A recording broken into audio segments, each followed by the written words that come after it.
রাখবেন। মানুষ মানুষও ছাইরে দেয় ভাই, ডাইলে আমাকে ছাড়ে না। আপনারা দোয়া করবেন আল্লাহ যেন আমাকে হায়াত দেয়, আমরা যেন সবাই এরকম ভাবে সবসময় থাকতে পারি। এই যে ভাই, ভাই কি নিচে জানেন, সেটা বলবো না, সেটা গোপন থাক। বুঝছেন ভাই, একটা জিনিস তো গাইস, আসসালামু আলাইকুম, আপনারা সবাই কেমন আছেন? এখন রাত বাজে 2টা, আমরা সদরঘাট পাড়ি দিচ্ছি। আমার সাথে এই যে মইদুল ভাই, আমরা গেছিলাম বরিশালের বড় বড় লঞ্চের পাশে আছি। কোন সময় লঞ্চে দুইটা যাবো এটা মনে করেন যে আল্লাহ পাকি ভালো জানে। লাভছি তো পারি এই পর্যন্ত সমাপ্ত। মানে আমরা সবাই একটু বিনোদন নিচ্ছি, ঠিক আছে, তাও আপনাদের মাঝে শেয়ার করতেছি। সে কারণে আপনার কি অনুভূতি ভাই আজকে? খুব ভালো লাগতেছে। খুব ভালো লাগতেছে। জি, আজকে সারা রাত ভাই, নামাজ আমরা পড়লেন? ঢাকা শহর জীবনে দেখছেন নি, ওই দেখেন লাইট লাগাই রাখছে। আমরা আইছি সদরঘাট। ওই পাশে যে লাইটিং দেখতেছেন সব হচ্ছে আলমটর, ঠিক আছে, আলম মার্কেট। আলম মার্কেটের আশেপাশে যত মার্কেট গুলো আছে, খাজা মার্কেট, এইসব মার্কেটে সব বিশেষ করে সাজানো ভাই হয়েছে। বুড়িগঙ্গার পানি যত গন্ধ, কালা কালার কালা। কালা হবে না, এক্সের কালা। আপনি যত প্রস্তাব পায়খানা যাই করেন তাই তো এই জায়গা আছে, সেটা দুর্গন্ধ তো আপনাকে একটু নিতেই হবে না ভাই? সেটা বলেন, আমাদের ময়লা আবর্জনাই তো এখানে আসে, আমরা তো আর অন্য কোনো আনে হেলাই না, ফেলাই জি না। তাহলে আপনার কি অনুভূতি ভাই? আমার ভাই কোনো অনুভূতি নাই ভাই পান খেয়ে ভাই পান হয়ে গেছে, বুঝছেন ভাই, পান খেয়ে অনুভূতি পান হয়ে গেছে। ইয়া ছিল না। কয় কি আপনার কি অনুভূতি? আমার তো অনুভূতি নেই। সবাই আমরা হাসি খুশি এই কারণে যে সারাদিন সারা রাত ধরে একটু ঘুরলাম, নামাজও পড়ছি, এমন না যে খালি ঘোরাফেরা করছি, কিন্তু আমরা মসজিদে মসজিদে 2 রাকাত 3 রাকাত করে আল্লাহর রহমতে নামাজ কালাম পড়ছি ইনশাআল্লাহ। তাও আসার পথে একটু ভাবলাম যে একটু ভিডিও করি, যে ভিডিওগুলো স্মৃতি হিসেবে থেকে যাবে। আজকে না থাকুক 5 বছর পরে এই ভিডিওগুলো দিয়ে যাতে দেখতে পারি, আর তখন যাতে মনে পড়ে। হয়তো আমিও নাও থাকতে পারি, আমার পাশাপাশি ভাই বেরাদার কেউ একজন নাও থাকতে পারে, হয়তো চলে যেতে পারি নাকি। আল্লাহর এই দুনিয়ায় জানি না কয়দিন বাঁচতে পারবো। আপনাদের এটা, আপনারা দোয়া করবেন আল্লাহ যেন আমাকে হায়াত দেয়, আমরা যেন সবাই এরকম ভাবে সবসময় থাকতে পারি। কিন্তু এবার সবচেয়ে ভালো লাগতেছে, গেছে বছরও আমরা 3 জন একসাথে গেছিলাম, এই বছর এই যে এই জন্য হচ্ছে নতুন এক ভাই যোগ হয়েছে। আবার সামনে বছরে দেখা যাবে আমরা কারা কারা একসাথে আবার ঘুরতে পারি, বা এই জায়গায় থাকি, বা কেউ থাকবে না, এসব একটা ভিডিও করে আপনাকে জানাবো। আপনাদের মাঝে আবারও জানানো যাবে ইনশাআল্লাহ। তো আমরা চলে আসছি আমাদের ঘাটে, তো আমরা এখন নেমে যাবো। রাখবেন। সবাই ভালো থাকবেন, আল্লাহ হাফেজ। আবার এক জায়গায় কালীগঞ্জ আসবি। মানে শেষ করবে চাইছিলাম, তাও একটা কথা বলি ভাই, বলতে যে কালীগঞ্জের যে ম্যাচের পাতলা ডাল খাইছে সে আবার এই কালীগঞ্জ আসতে হবে, কারণ এটা হলো কালীগঞ্জের একটা ঐতিহ্যবাহী খাবার হয়ে গেছে, বুঝছেন ভাই। তো আপনারা সবাই ভালো থাকবেন। মানুষ মানুষও ছাইরে দেয় ভাই, ডাইলে আমাকে ছাড়ে না।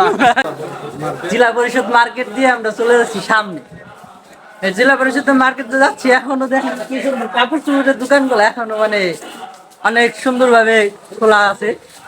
মানে এখনো রাস্তায় যদি মানুষগুলো দেখেন এখনো মানে অফুরন্ত মানুষ, এমন না যে মানে খোলামেলা হয়ে গেছে, রাত বেজে গেছে 3টা, তবু মানুষের ঢল। এই দেখেন কাপড় চোপড়ের মার্কেট গুলো এখনো খোলা রয়েছে। এই হচ্ছে হলো ঢাকা শহরের শবে বেরাত বলছি, ঢাকা শহরে মনে করলেন সারা রাত ধরে জাগবে, ঘুরবে, কোনো মসজিদে 2 রাকাত করে নামাজ পড়বে, এটাই হচ্ছে মানুষের কাম, ঠিক আছে, তাছাড়া আর কিরকম কিছুই না। এই নুরু মার্কেটে এখন মনে করেন যে একবারে শান্ত হয়ে রয়েছে, কারণ সবাই দোকানপাট বন্ধ করে, আজকে হাতলে বন্ধ করে সবাই বাড়িতে বাসায় চলে গেছে। আমরাই শুধু 4 জন মানুষ এই গলিতে হেঁটে যাচ্ছি। যদি আপনাদের গলিটা একটু দেখায়, দেখেন আশেপাশে কোনো মানুষজন পাবেন না, শুধু আমরাই 4 জন। কেউ যদি আমাকে ডাকাত বলে ভাই দাবার দেয়, বুঝছেন, তাহলে আমাকে দৌড় দেওয়া ছাড়া কোনো উপায় নেই। আর পাবলিকের মায় ভাই কিন্তু বুঝছেন ধারণার বাইরে। তো আমরা এখন যাব মার্কেটে, মার্কেটে যায় দেখি কি করা যায়, মার্কেটে যায় কি করব সেটা আপনাদের মাঝে শেয়ার করব। আমরা মার্কেটে যাব বলে চিপস চানাচুর নিয়েছি সবাই মিলে, কারণ মার্কেটে যায় একটা তো কাজ হবেই আমাদের, সেই কারণেই তো আমরা এত কিছু নেওয়া আজকে, ঠিক আছে। তো আমরা এই যে মার্কেটের সামনে চলে আসছি।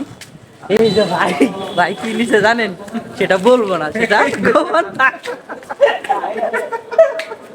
বুঝছেন ভাই, একটা জিনিস নিচে সিঁড়িতে উঠতে যাবে, পরে খাবে। ও আমরা মার্কেটে চলে আসছি, আমরা এখন যাবো মার্কেটের 7তলায় যে দেখি আমরা কি করব, এমনকি কি করব না, একটু সময় কাটাবো, মানে ব্যস্ত সময় একটু কাটাবো আমরা সবাই মিলে। সেই কারণে রাত বাজে 3টা, এখন মার্কেটে যাচ্ছি। মার্কেটে যেয়ে একটু সময় পার করে ফজরের আজানটা দিলে পারে আমরা ফজরের নামাজটা পড়বো। ফজরের নামাজটা পড়ে তারপরে আমরা এলো বাসার উদ্দেশ্যে রওনা দেবো। তো আপনাদের একটা জিনিস দেখা যায়, ওই যে সাইডে যে দেখতে পারতেছেন, ওখানে দেখেন ঝুটে আগুন লাগাইছে, মানে ময়লায় মনে করলেন যে ওই যে আগুন লাগাইছে। রাত বাজে 3টা, এখন মনে করলেন যে ময়লায় আগুন লাগাইছে। যদি কোনো দুর্ঘটনা ঘটে তাহলে এখন সবাই গভীর রাত, সিঁড়িতে কোনো লাইট দেওয়া নাই, ঠিক আছে? যেই কারণে আমাদের যাইতে অনেকটা কষ্ট হচ্ছে। আর এই সাইডে দেখেন, মানে সিঁড়িতে যেরকম কোনো একটা জিনিস দেওয়া নাই যে একটা মানুষ রিক্স ছাড়া যাইতে পারবে। কারণ 19 থেকে 20 হলেই মানে খাইতে পড়ে চলে যাবে, ডাইরেক্ট একবারে খাল, 7তলা নিচে থেকে সোজা পড়ে যাবে, জানেন? এই দেখেন সিঁড়ির কিচ্ছু দেওয়া নাই একদম। মার্কেট যারা তৈরি করছে ভাই, তারা শুধু জমিদার শুধু টাকা, মানে আমাদের কাছ থেকে ভাড়া নেবে আর তার টাকা ব্যাংকে পড়বে, এটাই হচ্ছে তার কাজ। তো আমরা চলে আসছি মার্কেটে। এখন এই মার্কেটে কিছুটা সময় কাটাবো। মার্কেটে এসে আমরা কিন্তু এই যে ভোটটা দেখতেছেন, হয়তো ভাবতেছেন যে নামাজ কালাম বাদ দিয়ে আমরা সবাই মিলে ভোট খেলতেছি, তা না। আমরা সবাই ফজরের নামাজ পড়বো বিদায়, সেই কারণে আমরা এখন ভোট খেলতেছি। তাতে ভোট টোট খেলা শেষে ফজর আজানটা দিবে, নামাজ পড়ে বাসায় যায়, রুমে যায়, ফ্রেশ হয়ে ঘুমিয়ে পড়বো, ঠিক আছে? সেই কারণে আমাদের ভোট ব্যয় করা, এই কারণে আমরা ভোট খেলতেছি, ঠিক আছে? সো আপনারা এটা কেউ নেগেটিভলি নেবেন না।